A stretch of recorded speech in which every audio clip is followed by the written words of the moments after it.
Como artista, minha formação, minha atuação, ela é bem atravessada pela universidade mesmo, né? Eu entrei no IA em 2002, daí me formei ali na graduação em 2007. Em 2013 eu reingressei para o mestrado e atualmente faço doutorado. Sim. Então tem uma conexão bem forte assim com a universidade e com o sistema e com os agentes que estão envolvidos assim nesse lugar, né, que é o IA. Mas assim, eu sou militante social, trabalho com o movimento de direitos sexuais há muito tempo, sabe? Então essas questões que vêm por conta da militância, dessas pautas ideológicas, das pautas das liberdades, tudo isso vai atravessando o trabalho, sabe? Acho que meu referencial acaba sendo o meu jeito de me colocar no mundo também e as coisas que me mobilizam, né? Socialmente, politicamente. Eu tenho um posicionamento político de esquerda, eu acho que isso aparece no trabalho, sabe? Eu gosto de discutir valores hegemônicos, contextos hegemônicos de poder, de organização social, acho que isso atravessa no trabalho. Bem, como artista me interesso por várias questões, né? Tem uma espécie de fio condutor, assim, que mobiliza meu trabalho e que aparece desde a minha formação na graduação também, que é meio maluco, né? Eu estava falando antes. Eu percebo que agora, no doutorado, eu consigo fazer uma mirada para trás, assim, e perceber uma linha de trabalho, de interesses. Uma linha do tempo que faz sentido com o que tu está fazendo sim, hoje. Sim, que hoje eu penso como uma estratégia que eu chamo de fora de lugar, assim. Fora de lugar, porque com o procedimento eu trabalho bastante com apropriação. Me interessa trabalhar a partir do que os objetos da apropriação de objetos, de imagens, de coisas, seja no âmbito mais privado, reservado de galeria ou no espaço público, mas de coisas que já existem e que já têm vários significados agregados, né? E a partir deles criar conexões com elementos de outros lugares, com objetos de outros espaços, de outros usos, né? Isso funciona quase como uma armadilha, assim, né? Tu entra com um referencial, o espectador entra com um referencial que ele tem sobre aqueles objetos, ou com aqueles lugares, e eu gosto de pregar alguns tipos de peças, assim. Como tu escolhe, ou se tu tem algum padrão para escolher os objetos, ou é mais intuitiva a escolha, ou é algo mais roteirizado, como tu vai fazer o procedimento do trabalho? Cara, hoje em dia não tem mais muita regra. No início eu tentava estabelecer umas regras de trabalho, assim, mas isso foi se perdendo com o tempo. Eu acho que conforme a gente vai trabalhando e vai entendendo também o que é o nosso trabalho, né, as regras ficam de lado, assim.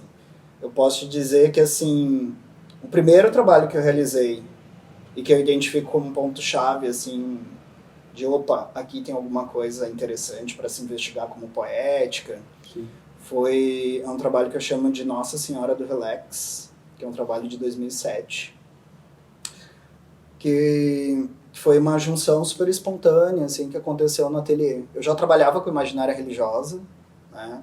Só que fazia outros tipos de inferência, outros tipos de desgaste, trabalho a partir da imagem.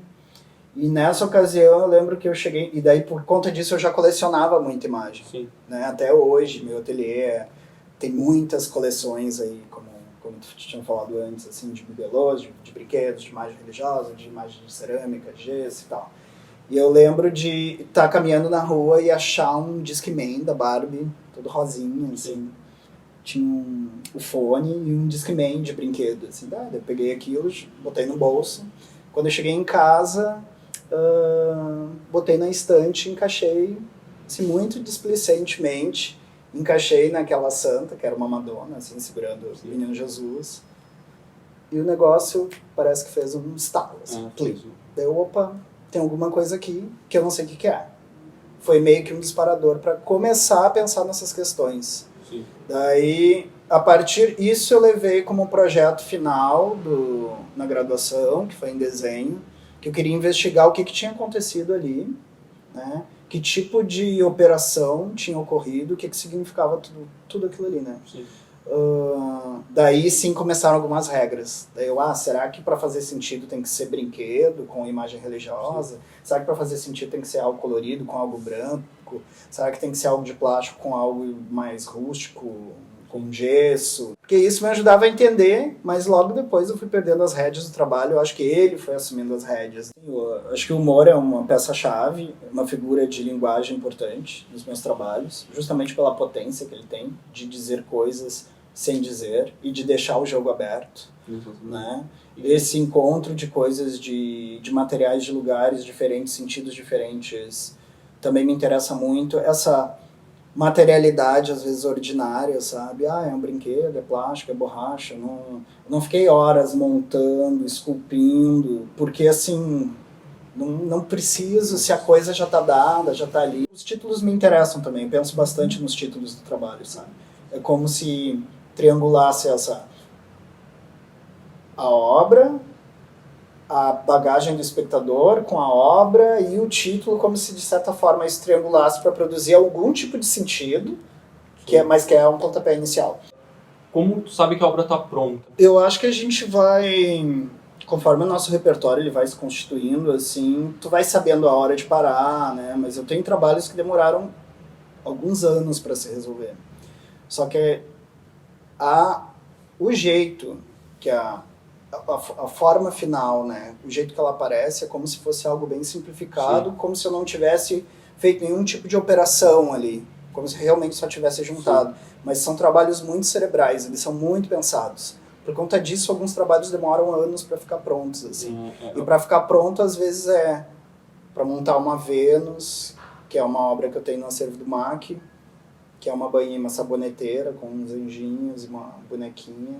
Gente, para achar aquela bonequinha que se encaixasse ali daquele jeito. Então essa parte de a pessoa entender a obra, tu gosta que seja mais espontâneo e que seja sem esse embasamento, ou com mais embasamento pela intenção que tu teve na hora que tu criou a obra? Eu acho que ela tem que ter a experiência dela.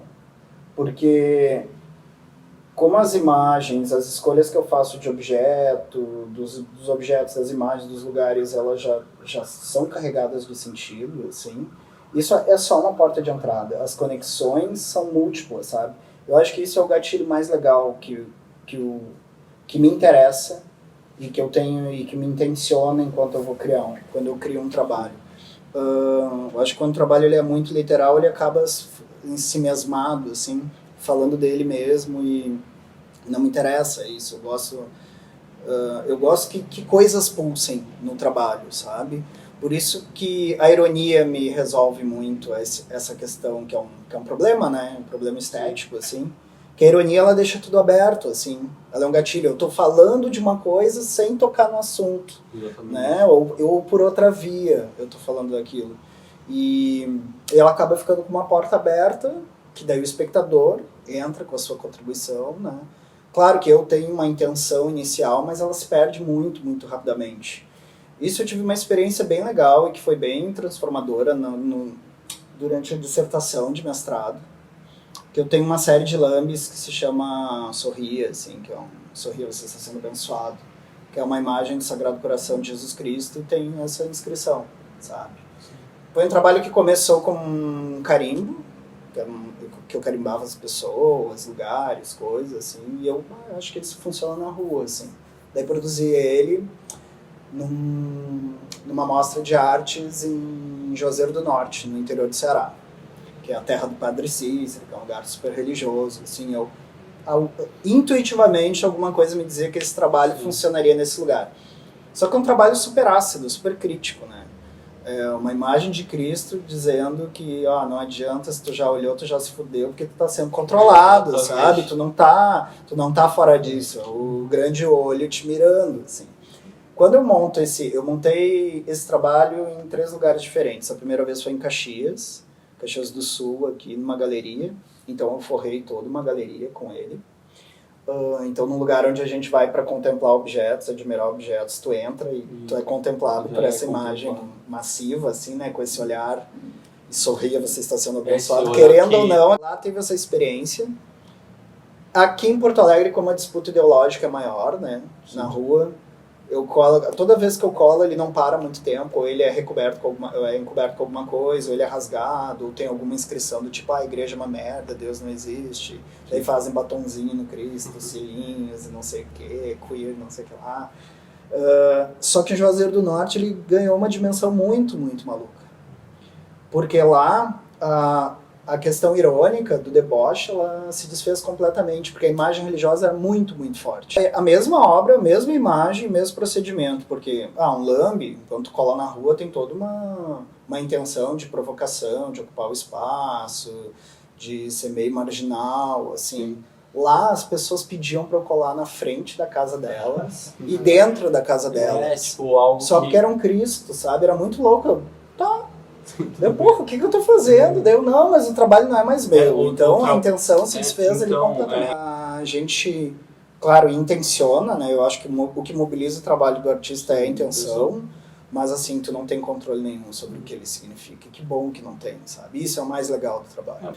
Eu voltei no ano seguinte para essa mesma cidade com um novo trabalho, porque é uma cidade que mexeu muito comigo, assim, no sentido de imagem, de repertório, e também era um trabalho de lambe, só que era um jogo de palavras, assim, que era Deus tá vendo, Deus à venda.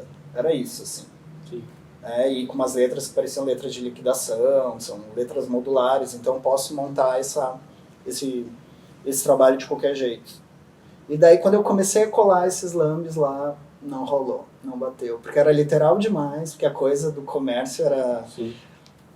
Sabe quando o trabalho se esvazia, assim, mas foi só na experiência da rua no momento. Sim. Lá não funcionou, aqui funcionou super bem. E teve um trabalho da piscina, que foi uma ativação de uma fonte abandonada ali na Praça da Alfândega, numa piscina de bolinhas durante um dia, durante 10 horas, assim, ao longo de um dia. Que foi um trabalho muito, muito revelador também, assim. Também, de novo, mostrou que a gente só intenciona, mas a gente não sabe a dimensão que um trabalho pode ter, o quanto ele pode impactar, o quanto ele pode trazer de novidade no sentido de experiências novas, de outras experiências para as pessoas, né? E como a rua ela tem uns agenciamentos que são dela também, né? Dentro de uma galeria, do museu, tu vai ter um tipo de agenciamento, um tipo de regra do jogo, e na rua isso muda completamente. Tu acessa outros públicos, outros lugares. Foi uma experiência bem, bem legal que também... Eu acho que quando o trabalho desestabiliza a gente, é a melhor parte, sabe? Sim. Daí, tudo que tu intencionou, tudo que tu achou que era, não é nada disso, já virou outra coisa. Quais pessoas tu teve como referência quando tu estava ainda começando a desenhar, antes de entrar na faculdade? Se alguém te inspirou para esse lado da intervenção, assim, ou se no início era totalmente outra coisa, assim?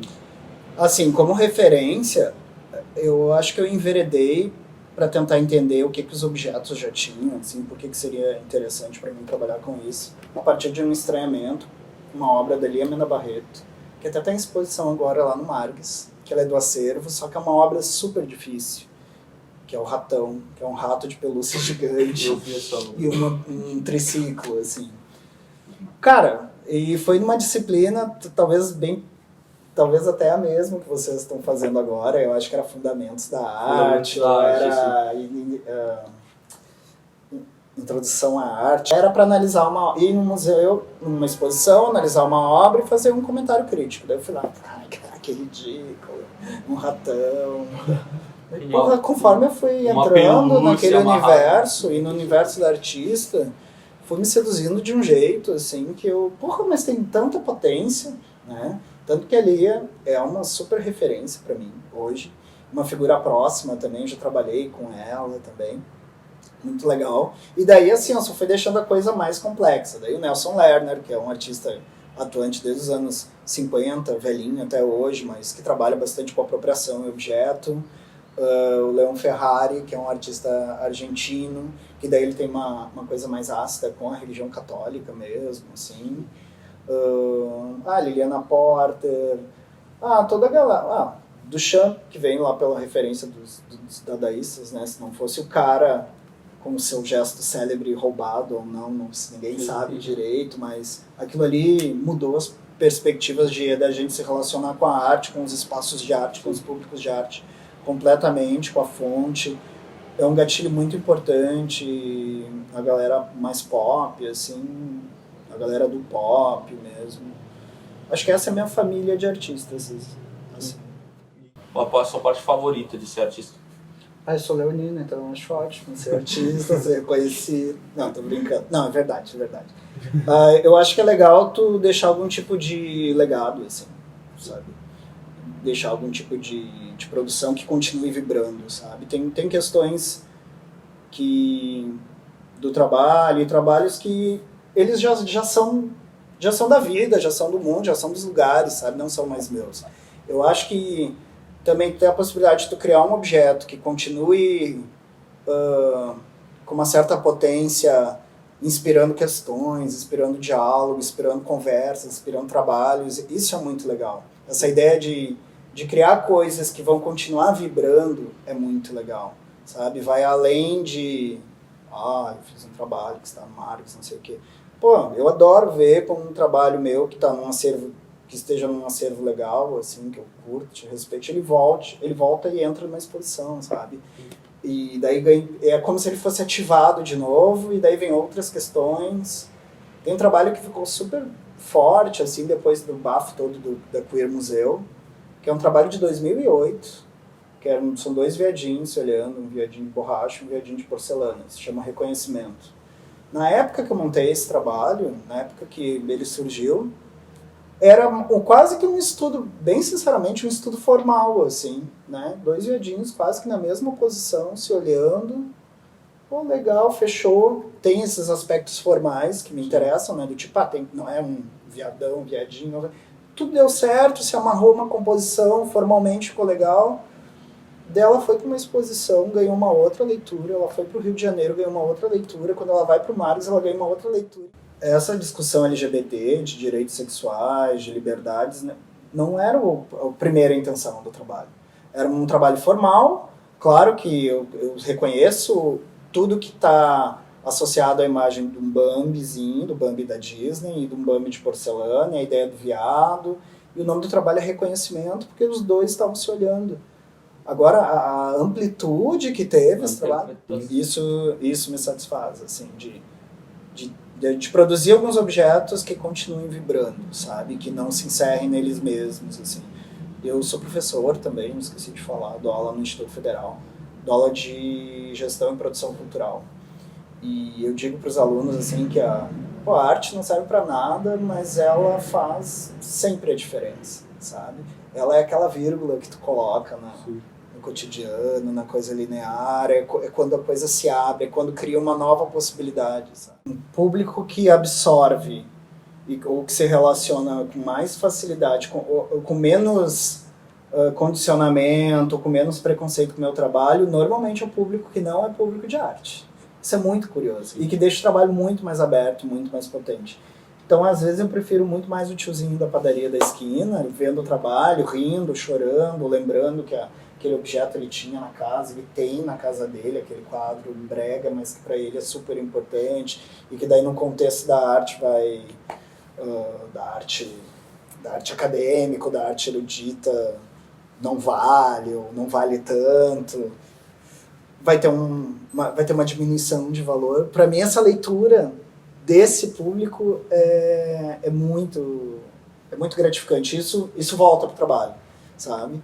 E daí eu acho que isso tem a ver com o papel social mesmo da arte, que é disparar esses gatilhos, tu ter uma polissemia de sentidos mesmo, ter sentidos variados a partir dos mesmos objetos. São objetos que eles não significam uma coisa só, eles não disparam uma coisa só. E isso é muito, muito político, quando tu tem algo que não serve para nada e ao mesmo tempo serve para tudo, sabe? Ele não tem um sentido preciso. Claro que se a gente for pensar em sistema, comercial, valor, a grande arte, ela mobiliza muita grana, tem um sistema paralelo aí, de lavagem de dinheiro, inclusive. Mas ao mesmo tempo tu tem esses objetos que sempre tem uma potência. Eu acho que essa é a função social, sabe? É sempre ser uma abertura, um gatilho para pensar o novo, para pensar diferente, para sair da linha, para quebrar o fluxo, né? O que aconteceu na Queer Museu foi muito, muito bizarro E eu acho que a academia demorou para se dar conta de o quanto a gente estava perdendo com aquilo, né? Primeiro, é porque era dentro de uma instituição privada, depois porque, tem gente que não gosta do curador, depois tem gente que acha que a exposição não era tão boa, e realmente a exposição tinha vários problemas de monta, de expográficos, curatoriais, tinham várias questões, mas assim, interessa pra gente que é da área discutir se a expografia estava boa, se a museografia estava boa, se a curadoria no blá blá blá, meio professora do Charlie Brown, sabe, blá blá blá blá, esses papos interessam pra gente. A gente chegou a um absurdo de ter que defender a arte pela arte, sabe, o direito de expor ideias em formas de trabalhos artísticos. A gente andou muito para trás com aquilo ali. Muito grande, né? Muito. E... aquilo ali foi um momento bem desgastante para todo mundo, de perseguição. A gente teve que defender o óbvio, que era o direito de expor ideias, né? Se as ideias eram boas, se os trabalhos eram relevantes, se a curadoria valia a pena, se o Santander era um banco privado ou não, tudo isso meio que ficou em segundo plano, porque a gente teve que defender a arte, a coisa mais bizarra, a gente teve que defender o direito de liberdade, assim. E isso tem a ver também com expressão, com o nosso lugar no mundo, nosso papel, assim, né? Mas aquilo ali foi um episódio. Sobre a trajetória, tanto do início de como ser artista e projeções para o futuro. Cara, isso é bem delicado e eu acho que é bem polêmico também, sabe? Porque eu acho que pensar sobre trajetória, sobre caminhada, ou acaba com muitas carreiras, ou tranca as pessoas. Ser artista é super... Na real, a gente é artista porque a gente precisa fazer. Precisa fazer a arte, precisa fazer as coisas que a gente faz. Ganhando dinheiro ou não com isso. Tu vai fazer porque é o que te mobiliza, é o que mobiliza a tua existência, é o que dá sentido, dá razão, sabe, pra muitas coisas. E eu lembro que quando eu voltei, eu já tinha durante o período da graduação, eu já tive um início de inserção no sistema e no mercado, já expondo, sabe? Sempre tive essa intenção de ser artista de carreira, assim. Não, é uma expressão, vou lá, pinto os quadros, faço uns desenhos, não sei o quê. Porque eu acho que o trabalho ele tem que existir, e para ele existir ele tem que estar em estado de exposição e ele tem que estar em comunicação. Senão ele fica no âmbito da expressão. Acho que eu comecei em 2003 a trabalhar, eu entendo essa data porque foi uma primeira exposição que eu fiz no IA e que assim, parecia um jornal do almoço, uma nota de rodapé no Roger Leirinho, né, não sei o que. Opa, isso aí é legal. Pra mim foi meio que um marco, de lá pra cá são 15 anos, 15, 14 anos. Mas eu ainda sou um artista merda, sabe? Nada que tá começando, é legal, gosto de ter meus trabalhos em acervo, de espaços que eu considere, acho bacana, assim, mas ainda é uma caminhada muito longa, assim, e esse tempo, às vezes ele é muito perverso, porque ele apaga muita gente. Tem gente que produz durante um tempo e depois some, né, e se manter nessa caminhada, daí é que o bicho pega. Tem uma necessidade de novidade também, né, tem uns ranços do sistema de quem são os jovens artistas, qual é a novidade? Daí eu não sou tão velho, mas já não sou jovem artista, meio maluco esse lugar. A gente tem um sistema aqui em Porto Alegre, no Rio Grande do Sul, super complicado, no sistema das artes, porque ele não se organiza em torno de comércio, né? A gente não tem galerias que vendem horrores, assim. Aliás, não tem, é uma, duas, três no máximo, eu diria duas, e uma muito forte, e uma legal, mas se consolidando ainda, sabe? Então, produzir arte aqui em Porto Alegre está muito relacionado ao Instituto de Artes ainda. É uma produção teórica, ainda rodeia muito o IA, né? Sim, porque os artistas saem dali, os críticos saem dali, os curadores saem dali, ou de alguma forma estão articulados com o Instituto de Artes. Eu lembro que depois desse convite para que as obras fizessem parte do Margos, daí eu quero me inserir de vez. Daí eu me reaproximei do Instituto de Artes, daí me descobri professor e tal, foi um caminho completamente diferente. Mas a gente nunca sabe, né, assim, porque se tu expõe demais, tu começa a perder a relevância. Nem tudo que a gente faz no ateliê é trabalho bom. Já aconteceu de ter um xodózinho, tipo, esse trabalho aqui vai ser maravilhoso, super bem recebido, não foi, e tem um outro trabalho que tu achou que ia ser, esse aqui tá pronto, e ele acabou sendo um espetáculo, assim. Já. Tem um trabalho que eu acho que ele é super potente e que, assim, eu já ofereci ele 1000 vezes para vários acervos, ninguém pega, assim. É um Jesus Cristo com uma cabeça de viado e um viadinho sem cabeça olhando para ele, assim, que é imagem e semelhança. Sabe, é um trabalho super, super potente. Ninguém quer o trabalho. É muito louco, tá? Um dia ele vai valer muito, ele tá lá na minha casa, exposição, guardadinho, assim. Mas talvez não teve o contexto, não teve o momento.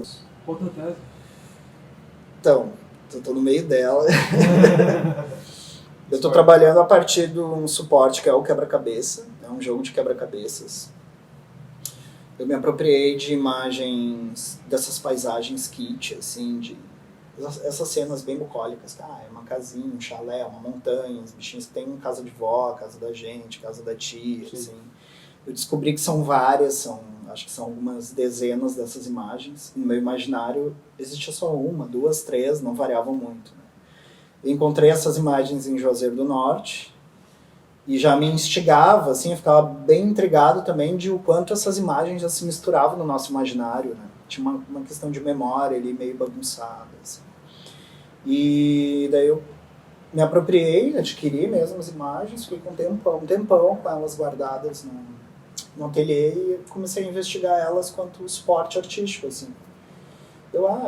Como é que funciona essa coisa do embaralhamento de imagens, né? Essa sobreposição de memória, de imagens e tal. Eu desenvolvi uma faca de um quebra-cabeça, que ele me dá encaixes universais, assim. Então, cada estampa foi transformada num quebra-cabeça, e eu imprimi várias vezes o quebra-cabeça, daí eu desmonto os quebra-cabeças e crio novas paisagens a partir desse quebra-cabeça. Então, às vezes, uma igrejinha se transforma num castelo, às vezes uma paisagem de 40 centímetros se transforma numa paisagem de 7 metros. E isso tem experimentado paisagens, algumas outras cenas, imagens de criança e tal, mas tudo nesse lugar, assim, imaginário da cultura popular, da cultura de massa. E daí, como tese, provisoriamente, eu acho que se chama Fora de Lugar, possibilidades políticas, narrativas e pictóricas a partir de estratégias de quebra-cabeça. É um nome muito pomposo, muito enrolado, mas é uma tese, né? Então, não sei para onde vai, mas a ideia é pensar que o quebra-cabeça enquanto estratégia de montagem, desmontagem, e te possibilita criar... Porque já existe, né? Quando eu junto um viadinho, quando eu junto um Pinóquio com um Apolo, que é um trabalho que está na Fundação Vera Chaves Barcelos, quando eu coloco esses dois objetos, já é um tipo de jogo, já é um quebra-cabeça, né? Já é um jogo que rola ali. E agora isso eu tô tentando fazer com que a metáfora do quebra-cabeça e a estratégia do jogo de montar e desmontar, ela se esgote completamente num jogo de quebra-cabeça mesmo. Tem aquela coisa, eu acho que o trabalho, ele diz muito, mas tem coisas que começam outras pessoas a falar sobre o artista. É importante que o artista fale sobre ele, fale sobre sua produção. Por isso que é importante a gente estudar arte, a gente está nesses lugares de estudo, sabe? Porque a gente tem a oportunidade de refletir sobre o que a gente está fazendo. Nosso trabalho não é 100% intuição, ou hoje estou inspirado. Não é, tem vezes que é super cerebral. O trabalho do artista visual é super cerebral e super disciplinado como qualquer outra área. A gente que fica muitas vezes nessa viagem romântica, sabe? Que só mais nos prejudica, porque a gente acha que dá um gostinho maravilhoso na coisa de ser artista, mas na real não, precisa de disciplina, precisa de método. Exposto, não. Agora o meu trabalho tem sido a minha tese. Estou bem focado nisso. Sem merchan, então. Sem merchan. Assim. Mas procurem, tem alguns trabalhos aí em alguns museus legais, espaços públicos são legais de serem visitados, e não deixem de estudar. Tá bom, então. Acho que vale a pena. Acho que estou no caminho certo.